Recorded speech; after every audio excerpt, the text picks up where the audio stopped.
Sarah Martinez had always been smaller than most people around her, but she never let that define her capabilities. At 23, she stood barely 5 feet 2 inches tall, with dark hair pulled back in regulation style, and eyes that held more determination than most people twice her age. She had joined the Marines 2 years ago, not because she came from a military family or because she needed direction in life, but because she genuinely believed in serving her country and protecting others. The mess hall at Camp Pendleton buzzed with its usual afternoon energy. Hundreds of Marines filled the large space, their conversations creating a constant hum that echoed off the concrete walls. Sarah carried her tray carefully, navigating between tables filled with her fellow service members. She had been looking forward to this meal all day, having skipped breakfast due to an early training exercise that ran longer than expected. As she made her way toward an empty table near the back corner, Sarah felt someone bump into her from behind with considerable force.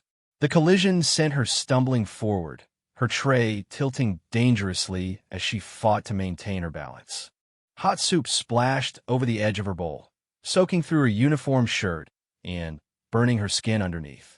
The impact was so sudden and forceful that she nearly dropped everything, catching herself just in time to prevent a complete disaster. "Watch where you're going, Shorty," came a gruff voice from behind her. Sarah turned around to see a tall, broad-shouldered Marine towering over her. Corporal Jake Thompson was someone she recognized from around the base, though they had never spoken directly. He had a reputation for being tough on newer recruits and had little patience for anyone he considered weak or inadequate. His friends gathered around him, smirking at what they clearly saw as entertainment. Thompson's eyes looked down at her with obvious disdain. "Maybe you should stick to the kids' table next time," he said, loud enough for nearby Marines to hear. A few chuckles rippled through the immediate area, and Sarah felt her cheeks burn with embarrassment. She had dealt with bullies before, both in civilian life and during her time in the Corps, but something about this particular moment felt different. The disrespect wasn't just about her size or her gender. It felt personal and deliberate. Sarah took a deep breath and straightened her shoulders. She had learned early in her military career that backing down only invited more aggression. "I was walking straight," she said calmly, meeting Thompson's gaze directly. "You bumped into me." Her voice carried across the immediate area, clear and steady despite the anger building inside her chest. She refused to let him see how much his words had stung. Thompson stepped closer, using his height advantage to intimidate her. "Are you calling me a liar, Marine?" His voice dropped to a menacing whisper that only she could hear. "Because last I checked, corporals don't take attitude from privates who can barely see over the serving line." The threat in his tone was unmistakable, and Sarah could feel the tension building around them as other Marines began to notice the confrontation. "I'm not giving you attitude," Sarah replied, keeping her voice level. "I'm simply stating what happened." She could feel the eyes of dozens of fellow Marines on them now, and she knew that how she handled this moment would affect how others saw her for months to come. In the military, respect was earned through actions, not words, and backing down now would mark her as an easy target. The mess hall had grown noticeably quieter around them, though the rest of the large space continued with its normal activity. Sarah could hear whispered conversations and felt the weight of judgment from those watching. Some faces showed sympathy, others seemed eager for drama, and a few appeared uncomfortable with the situation unfolding before them. Thompson's friends had formed a loose circle around the confrontation, clearly enjoying their corporal's display of dominance. Sarah recognized the dynamic immediately. It was a classic example of someone using rank and physical size to intimidate a perceived weaker target. She had seen it before in various forms throughout her life, and she had learned that the only way to stop a bully was to stand your ground, regardless of the consequences. "You know what your problem is?"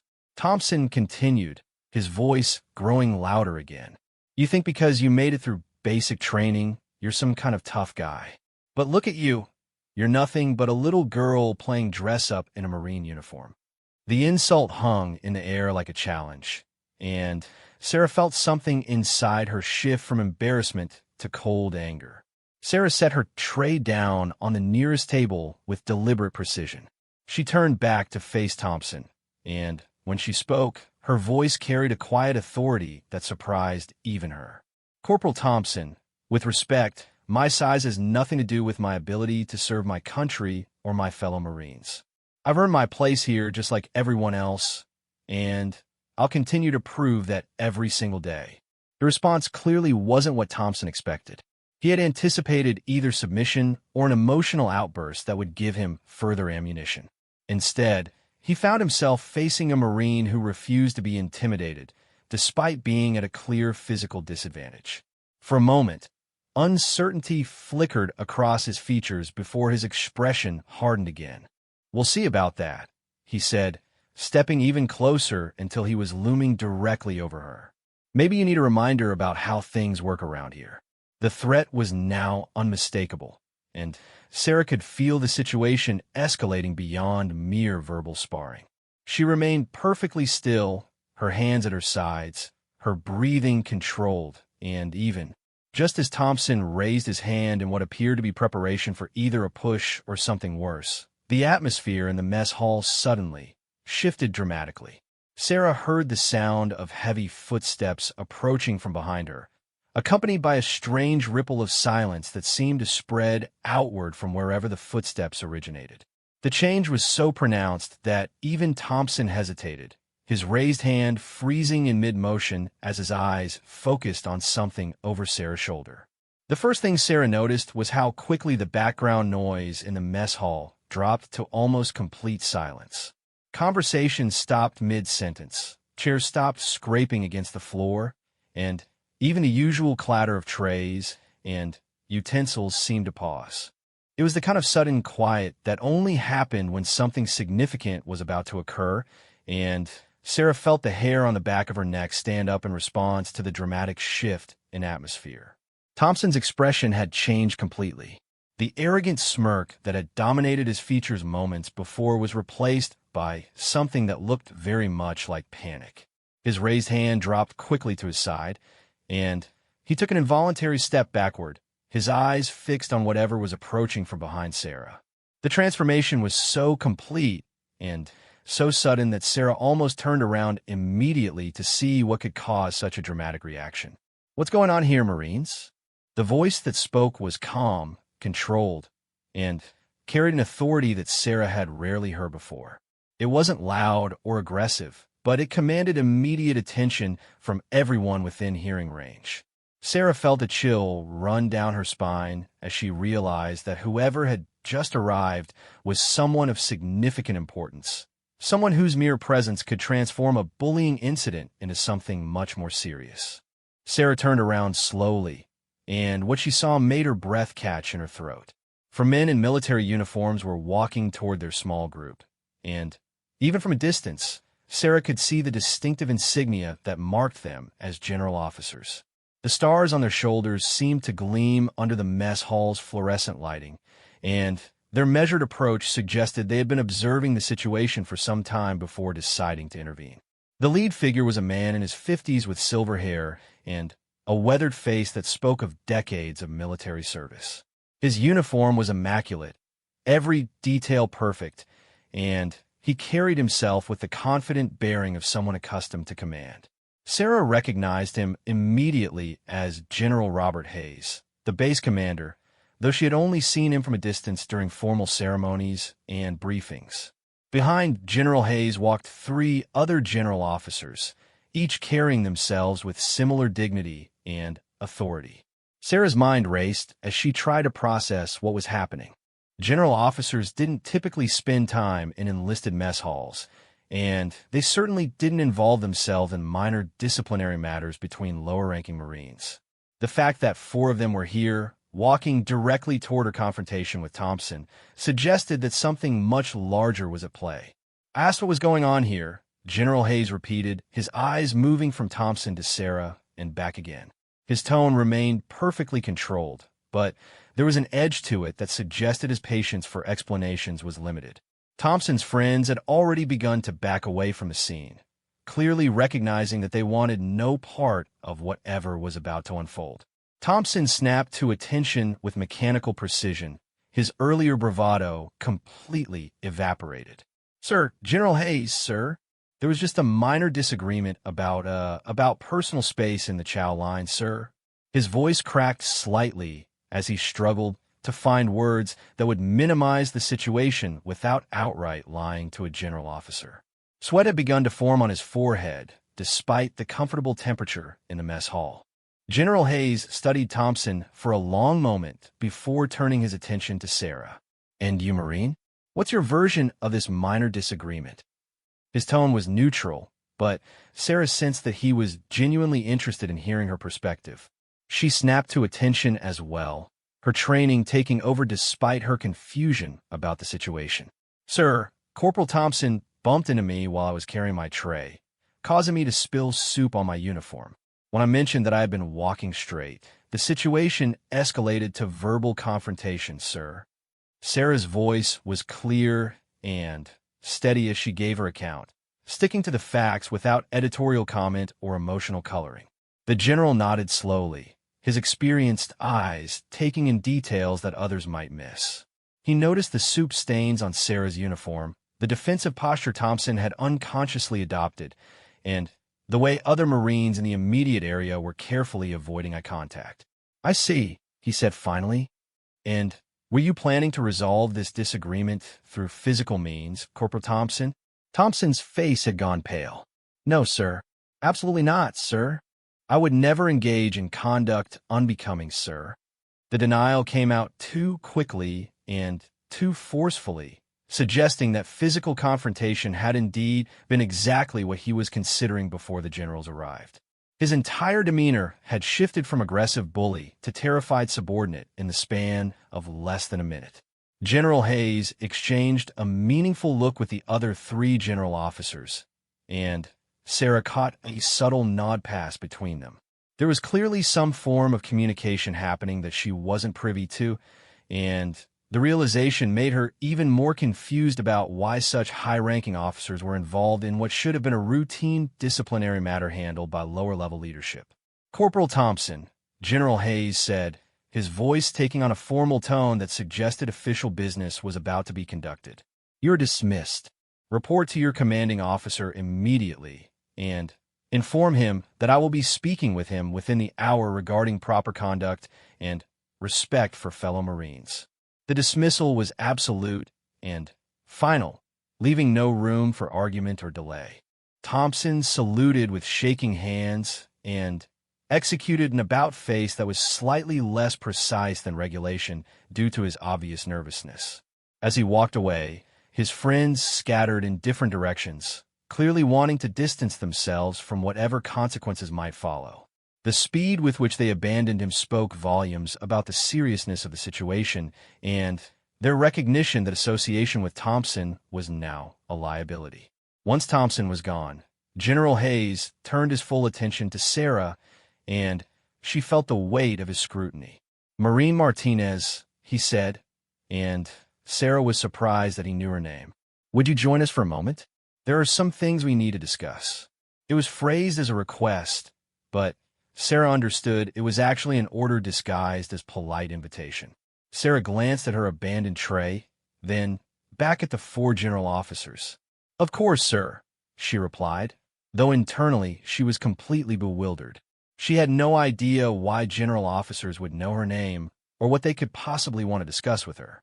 As far as she knew, she had done nothing to distinguish herself either positively or negatively in ways that would come to the attention of such high-ranking officials. General Hayes gestured toward a smaller, more private dining area adjacent to the main mess hall. As they walked, Sarah became acutely aware that every Marine in the vicinity was watching them with intense curiosity. The sight of four generals escorting a single enlisted Marine to a private conversation was unprecedented in most of their experience, and Sarah knew that speculation about what was happening would spread throughout the base within hours. The private dining area was typically reserved for visiting dignitaries and senior staff meetings. As they entered the more formal space, Sarah felt increasingly out of place. The furniture was nicer, the lighting was more subdued, and the overall atmosphere was far more serious than the casual environment of the main mess hall. Whatever was about to happen, it was clearly going to be significant. As they settled into the private dining area, Sarah found herself sitting across from four of the highest-ranking officers she had ever encountered in person. The formal table seemed too large for the five of them, creating an atmosphere that felt more like an interrogation than a casual conversation. Sarah maintained perfect posture, her hands resting precisely on her knees as she had been taught, while trying to control the nervous energy building inside her chest. General Hayes reached into his jacket pocket and withdrew a manila folder that looked official and important. The folder was thick enough to contain substantial documentation, and Sarah noticed it had several classification stamps and security markings visible on the outside. As he opened it, she caught glimpses of photographs, official letterhead, and what appeared to be detailed reports written in the precise language of military intelligence. Marine Martinez, General Hayes began, his tone shifting to something more personal than his earlier formal address. Before we continue, I want to assure you that you are not in any trouble. In fact, quite the opposite is true. What we're about to discuss with you is a matter of significant importance to national security, and your role in recent events has been both exemplary and crucial. Sarah felt her confusion deepen rather than clear. She had been serving on routine assignments for the past several months, nothing that seemed remotely connected to national security or anything that would warrant the attention of general officers. Her duties had consisted mainly of equipment maintenance, training exercises, and standard administrative tasks that were typical for Marines of her rank and experience level. "Sir, I'm not sure I understand," Sarah said carefully. "I haven't been involved in any operations or activities that would seem significant enough to merit this level of attention." She was being honest about her confusion, while also being careful not to sound dismissive of whatever the generals believed she had done. General Hayes smiled slightly, the first truly warm expression she had seen from him. "That's exactly why you're perfect for what we have in mind," he said. "But let me start from the beginning and explain why we've been watching you and why today's incident in the mess hall was actually the final confirmation we needed." The general opened the folder fully and turned it so Sarah could see the contents. The first thing that caught her attention was a photograph of herself taken during a training exercise 3 months earlier. She was helping to evacuate simulated casualties during a combat drill, and in the photo, she was carrying a Marine who was significantly larger than herself to safety while under simulated enemy fire. This photograph was taken during Exercise Thunderstrike, General Hayes explained. "Your instructors noted that you completed the casualty evacuation portion of the exercise faster than any other Marine in your unit, despite being at a significant size and strength disadvantage. When they asked how you managed it, you told them that you had studied the leverage points and biomechanics involved in carrying people and had developed techniques that maximized efficiency over raw strength." Sarah remembered the exercise clearly. She had indeed spent considerable time researching and practicing the most effective methods for moving injured personnel, recognizing that her smaller stature meant she needed to work smarter rather than harder. She had watched videos, consulted medical texts, and even practiced with willing volunteers during her off-duty hours. The next document in the folder showed test scores from various training scenarios, and Sarah was surprised to see how thoroughly her performance had been documented and analyzed. Everything from her marksmanship scores to her problem-solving abilities during tactical exercises had been recorded in detail that went far beyond normal training records. "Your scores consistently place you in the top 5% of all Marines in creative problem-solving and adaptability," continued another general, whom Sarah now recognized as General Patricia Coleman, one of the few female general officers in the Corps. "More importantly, you've demonstrated an ability to remain calm and effective under pressure while showing genuine concern for the welfare of others." Sarah began to understand that she had been under observation for much longer than she had realized. The thought was both flattering and somewhat unsettling, as she tried to remember if there had been any moments during the past few months when she might have noticed unusual attention or scrutiny from superiors. General Hayes turned to another section of the folder, revealing what appeared to be psychological evaluation reports. We've also been impressed by your consistent ethical behavior and your unwillingness to compromise your principles, even when it might be easier or more socially acceptable to do so. Today's incident in the mess hall was actually a planned test, though Corporal Thompson's behavior went somewhat beyond what we had intended. The revelation hit Sarah like a physical blow. Sir, are you saying that the confrontation with Corporal Thompson was arranged? She felt a mixture of anger and betrayal wash over her as she processed the implications of what the general had just told her. The humiliation, the fear, the soup staining her uniform, all of it had been deliberately orchestrated. Not exactly, General Coleman interjected quickly. We had asked Thompson to create a minor confrontation to see how you would respond under social pressure. We expected something along the lines of cutting in line or making a dismissive comment. His decision to become physically aggressive and verbally abusive was his own choice, and he will face appropriate consequences for exceeding the parameters we had established. Sarah felt some of her anger subside, but she was still struggling to understand the larger picture. Why was I being tested at all? She asked. What is this all about? The questions came out more bluntly than she had intended, but the stress of the situation was beginning to override her usual careful deference to authority. General Hayes leaned back in his chair, studying Sarah's face carefully before responding. Maureen Martinez, how much do you know about covert operations and intelligence gathering?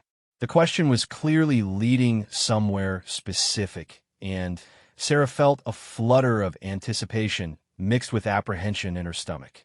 Only what's covered in basic training, sir, Sarah replied honestly. General concepts and theory, but no specific operational knowledge. She had always been curious about the more secretive aspects of military operations, but had assumed that such work was reserved for specialists with years of additional training and security clearances far above her current level. The intelligence community has been facing some significant challenges recently, General Hayes continued. Traditional approaches to certain types of operations are becoming less effective as our adversaries adapt their techniques and technologies. We need people who can think creatively, who can blend in effectively, and who have the moral character to handle sensitive situations without compromising our values or objectives. The third general, whom Sarah had not yet identified, spoke for the first time. We've been developing a new program that focuses on unconventional approaches to intelligence gathering and special operations. Rather than recruiting from traditional sources, we're looking for individuals who have demonstrated the right combination of intelligence, adaptability, ethical behavior, and courage under pressure. Sarah felt her heart rate increase as she began to understand the direction the conversation was heading. The attention from the generals, the testing, the detailed analysis of her performance. It was all leading to some kind of recruitment offer for work that was far beyond anything she had ever imagined for herself. The program is highly classified, General Hayes added. Participation would require additional security clearances, specialized training, and a commitment to assignments that could take you far from traditional Marine duties. It would also mean accepting risks that go beyond normal military service. Sarah looked around the table at the 4 general officers, all of whom were watching her with expressions of serious interest. The weight of the moment was not lost on her. This was clearly a significant opportunity, but it was also something that would fundamentally change the trajectory of her military career and possibly her entire life. Sarah took a deep breath, trying to process everything she had just learned while maintaining her composure in front of the 4 general officers. The revelation that she had been under observation and evaluation for months was overwhelming, and the implications of what they were offering her seemed almost too significant to fully comprehend. Her mind raced through questions about what this new program would actually entail and whether she was truly qualified for whatever they had in mind. Sir, may I ask what specific types of operations this program would involve? Sarah asked, choosing her words carefully. She wanted to understand what she would be committing to without appearing either overly eager or unnecessarily cautious. The balance felt important, especially given that these officers had been evaluating her judgment and decision-making abilities. General Coleman opened another section of the folder and withdrew several photographs that she placed on the table where Sarah could see them. The images showed various international locations, city streets, government buildings, university campuses, and corporate offices.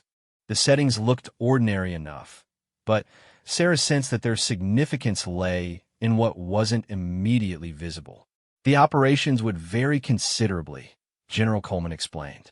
Sometimes you might be gathering information in corporate environments where traditional intelligence officers would be too obvious or too suspicious.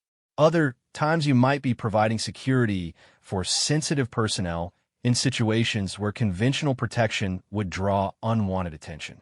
The common thread is that all assignments would require someone who can blend in naturally while remaining alert and capable.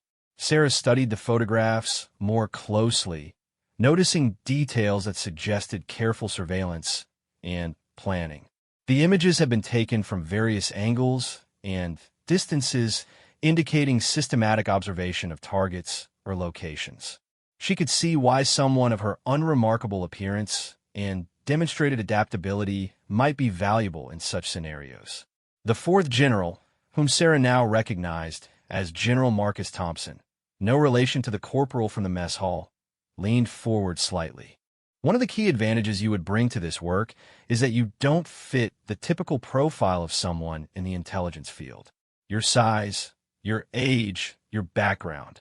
All of these factors would allow you to operate in environments where more obvious candidates will be immediately identified as potential threats.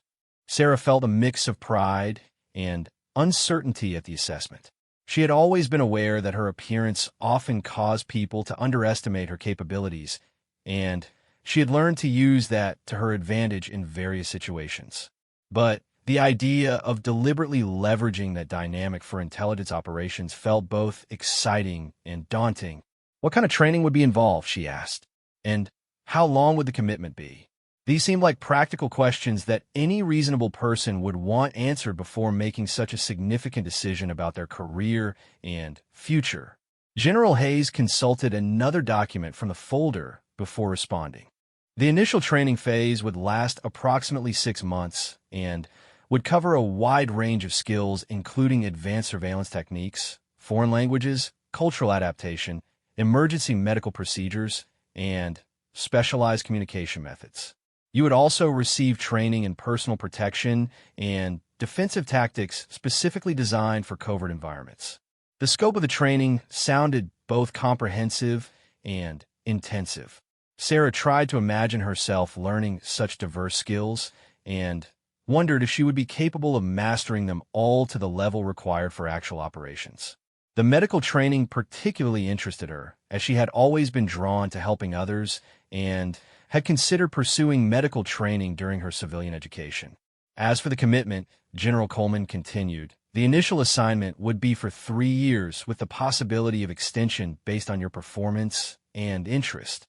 However, I should be clear that once you begin this training, certain aspects of your military record will be classified, and there will be ongoing security requirements that extend beyond your active service period.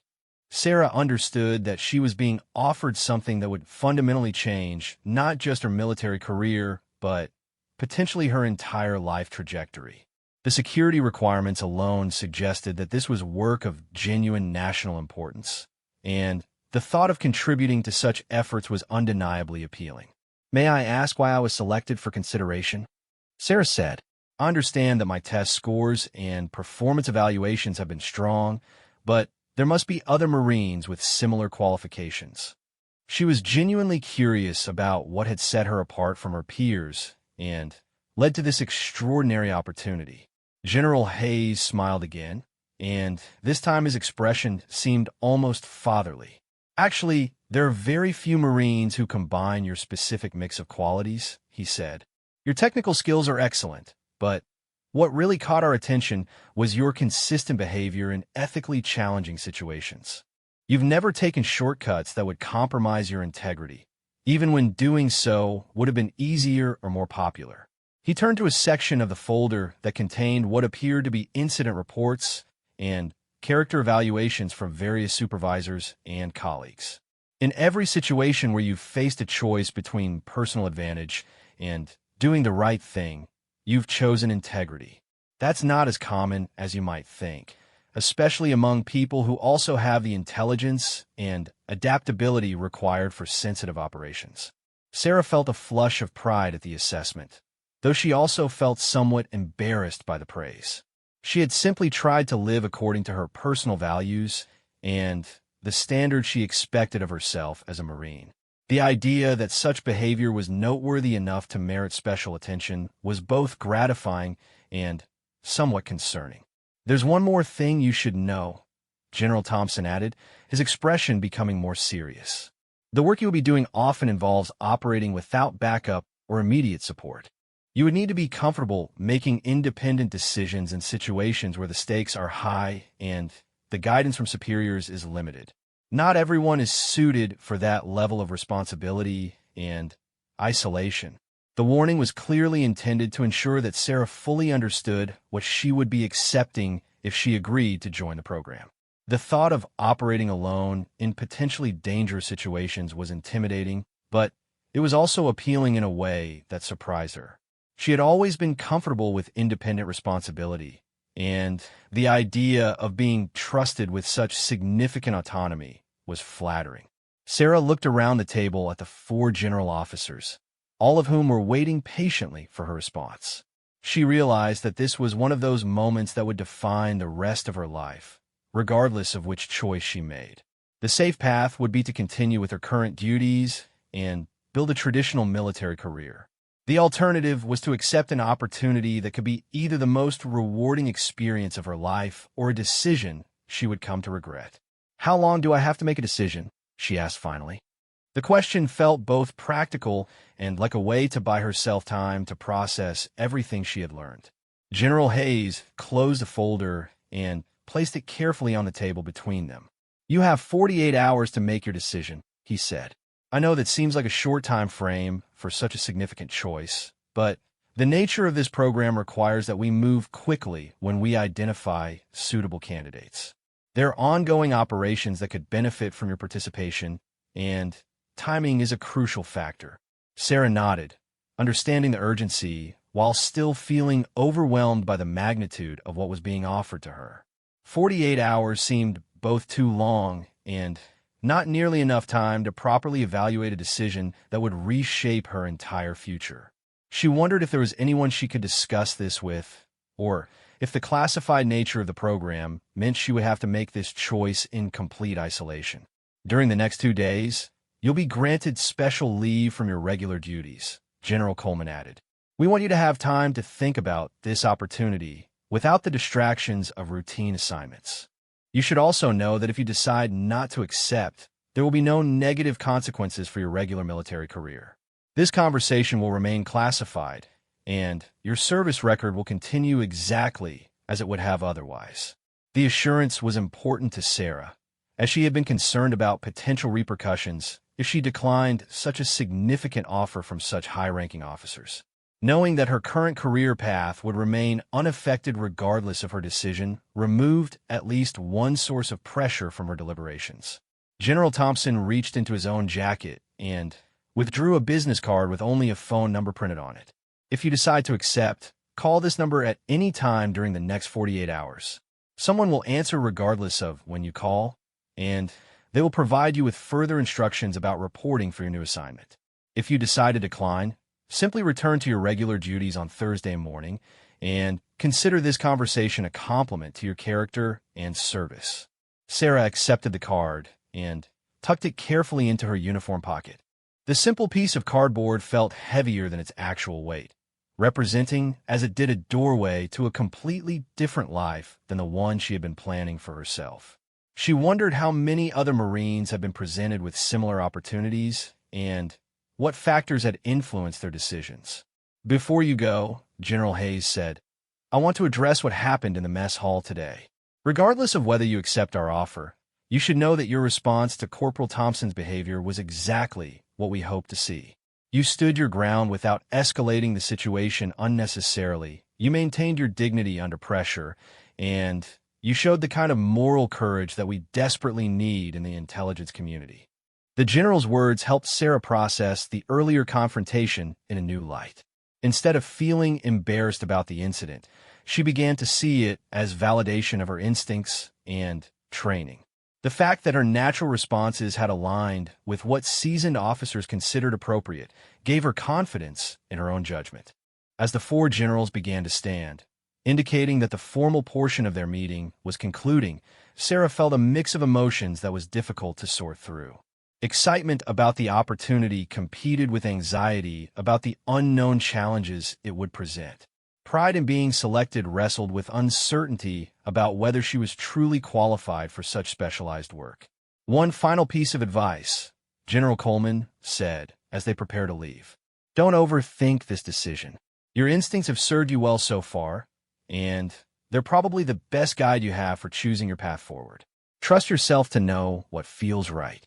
The generals filed out of the private dining area, leaving Sarah alone with her thoughts and the business card that represented such a dramatically different future.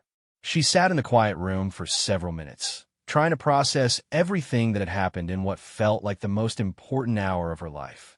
The contrast between her expectations when she had entered the mess hall for lunch and the reality of what had transpired was almost surreal. When Sarah finally returned to her barracks that evening, she was grateful that her roommate was out for the evening. She needed time alone to think through the implications of what she had been offered. She pulled out the business card and stared at the single phone number, wondering about the person who would answer when she called and what would happen if she chose to dial those digits. She spent the evening researching what little she could find about intelligence operations and covert assignments, though she quickly realized that the most relevant information was classified far beyond her current access level. What she could learn suggested that the work would be challenging, potentially dangerous, and certainly unlike anything she had experienced in her conventional military service. That night, Sarah lay awake thinking about her motivations for joining the Marines in the first place. She had wanted to serve her country, to protect others, and to be part of something larger than herself. The opportunity she had been presented with seemed to offer all of those things, but on a scale and in a context that she had never imagined possible for someone of her background and experience. The next day passed slowly as Sarah went through the motions of being on leave, while actually spending every waking moment contemplating her decision. She took long walks around the base, observed the routine activities of her fellow Marines, and tried to imagine herself in 5 years if she chose either path that lay before her. By the evening of the second day, Sarah had reached her decision. She pulled out the business card and stared at it one final time before picking up her phone. As she dialed the number, her hands were remarkably steady, and she felt a sense of calm determination that reminded her of the moment in the mess hall when she had decided to stand up to Corporal Thompson. The phone rang only once before a professional voice answered. "This is Control. Please state your identification." "This is Private First Class Sarah Martinez," she said clearly. "I'm calling to accept." "Understood, Private Martinez. Congratulations on your selection. Report to Building 347 at 0600 hours tomorrow morning. Bring only essential personal items and expect to be away from your current assignment indefinitely. Do you have any questions?" Sarah thought for a moment before responding. "No questions. I'll be there." "Excellent. Welcome to the program, Marine." As Sarah hung up the phone, she felt a mixture of anticipation and nervous energy that she recognized as the same feeling she had experienced before every significant challenge in her life. She had chosen the unknown over the familiar, adventure over security, and the opportunity to serve her country in ways she was only beginning to understand. Tomorrow would mark the beginning of a journey that would test everything she thought she knew about herself and her capabilities. For the first time since the generals had approached her in the mess hall, Sarah smiled with genuine enthusiasm. Whatever challenges lay ahead, she was ready to face them with the same determination and integrity that had brought her to this moment. The shy, small Marine who had been bullied in the mess hall, was about to discover capabilities she never knew she possessed.